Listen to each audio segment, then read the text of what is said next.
Le fils d'un riche homme d'affaires fut pris de panique lorsqu'il découvrit que la journaliste engagée à prix d'or par son père pour laver sa réputation n'était autre que la femme qui l'avait forcé à s'agenouiller et à s'excuser la veille. Il eut peur, car il allait bientôt être emprisonné, et seule la célèbre reine du journalisme pouvait encore le sauver. Mais la veille, il avait non seulement obligé le frère de la journaliste à boire toute une bouteille d'alcool, mais aussi empêché sa mère malade d'être conduite à l'hôpital. Aujourd'hui, la journaliste n'avait plus aucune intention de l'aider, au contraire, elle comptait le faire condamner à perpétuité. Un mois plus tôt, ce jeune héritier conduisait sa voiture de luxe toute neuve à toute vitesse sur la route. Il avait effrayé un groupe de piétons innocents. Pour blanchir son fils, le père, l'homme le plus riche du pays, apporta 1 million d'euros en liquide à la célèbre journaliste et lui proposa d'organiser une interview pour clarifier les faits. La femme accepta l'entretien, mais refusa l'argent, précisant qu'elle ne dirait que la vérité à son public. Le riche homme s'en moqua, convaincu d'avoir tout arrangé dans l'ombre. La journaliste comprit rapidement que les preuves et les témoins fournis par le milliardaire n'étaient pas fiables. Elle envoya donc son assistante enquêter. Mais soudain, sa mère l'appela, son frère venait d'être battu. Peu après, le père informa son fils que la journaliste avait accepté de l'aider. Le jeune homme, euphorique, reprit sa voiture et se lança encore une fois dans une course folle. Pendant ce temps, le frère de la journaliste conduisait leur mère malade vers l'hôpital.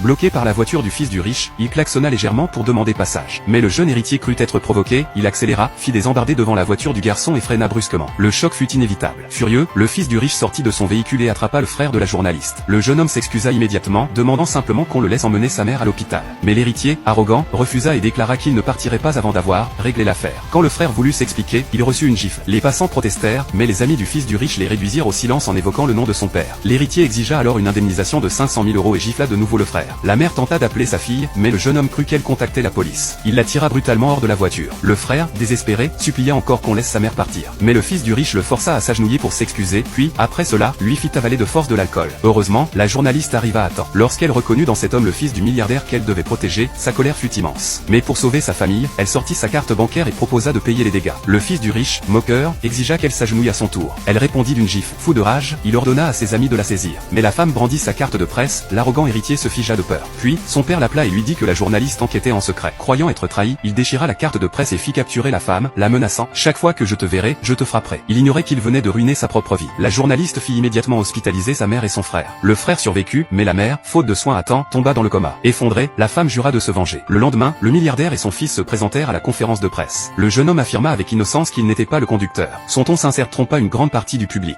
Alors que tout le monde croyait à son innocence et pensait qu'il allait échapper à la justice, la journaliste entra dans la salle.